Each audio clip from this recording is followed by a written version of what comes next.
Welcome to Open Lanes Production, where we don't have just one lane.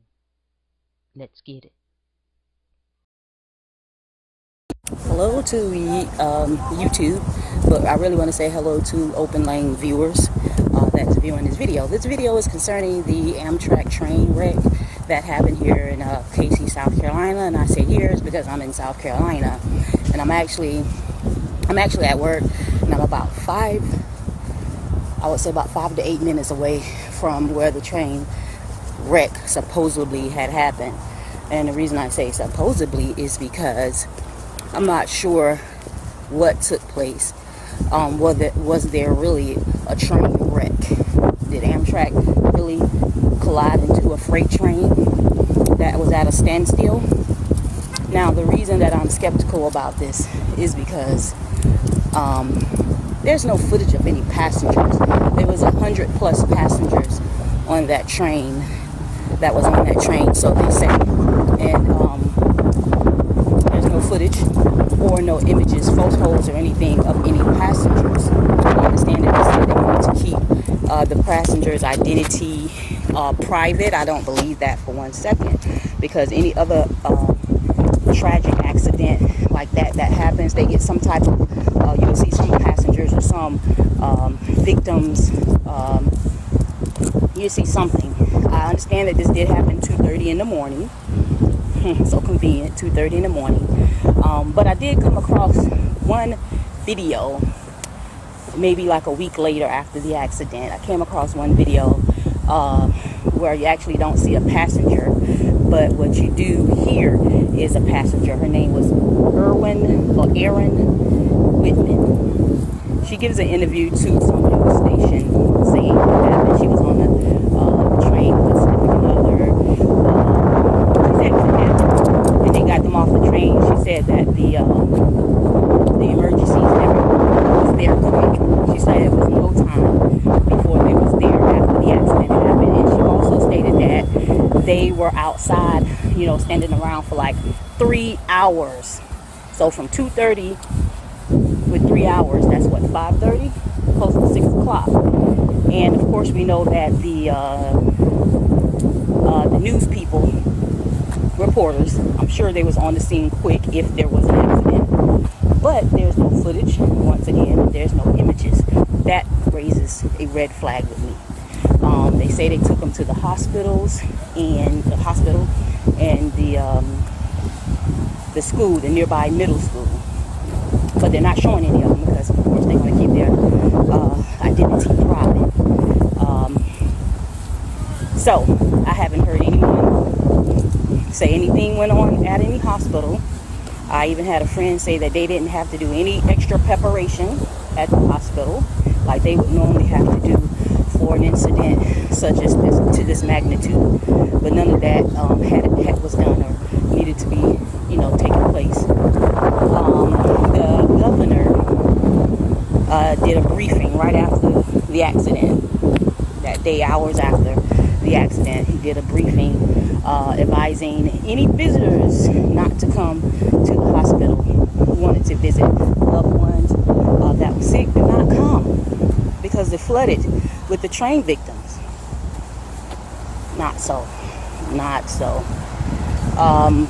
So when he said not come, the reporter looked at him and he was like, well, no visitors come. But of course, if you have an emergency, of course you have to come. And I'm sure if you would have went, you wouldn't have seen anything out of the ordinary. There wouldn't have been any extra people because there was no people.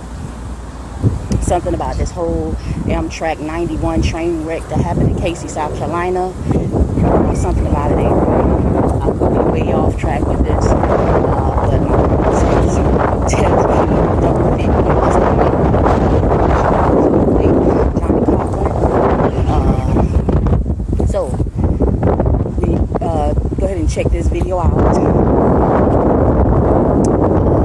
The pictures and videos. Basically, the video is showing, letting you hear the interview that the young lady Erin Whitman had with the news station. You never see the young lady. But if anyone haven't come in to this information as far as crisis actors, things that the government put together, tragedies that they put together and make you think that they're actually for real and they actually happen.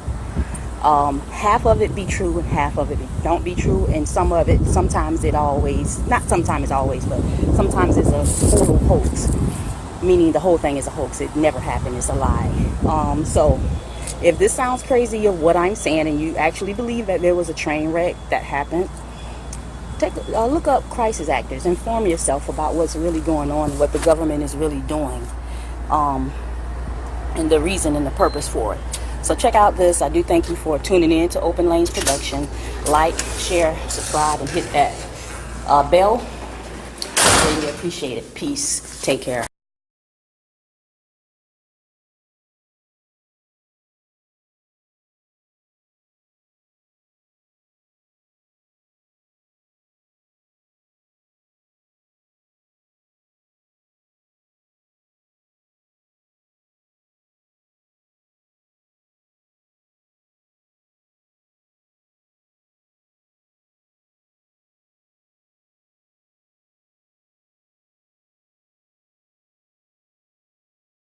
Joined right now on the phone by someone who was on that train. That is Erin Whitman.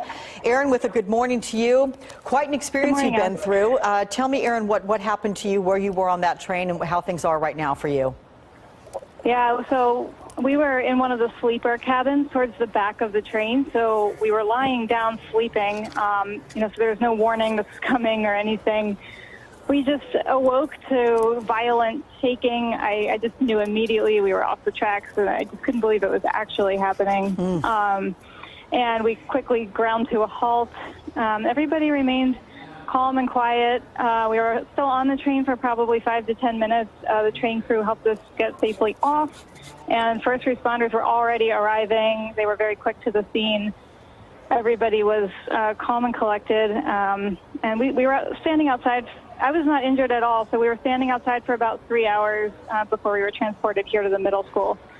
And they've been taking great care of us. They've been feeding us, giving us, water, blankets.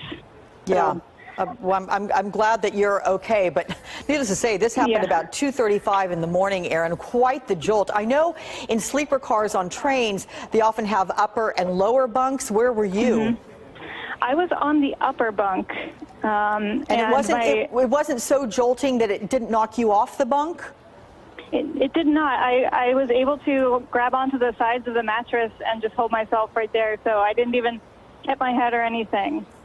Well, that's good to know. So have you been able to get a bird's eye view of the front of the train? As I know it was dark, but we understand that the engine is just smashed, and we're showing pictures and that it's on its side right now.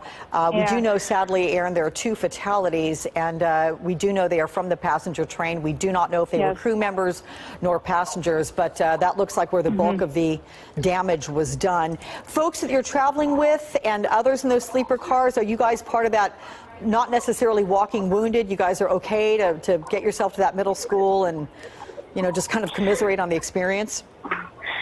Yes, I was traveling with my significant other.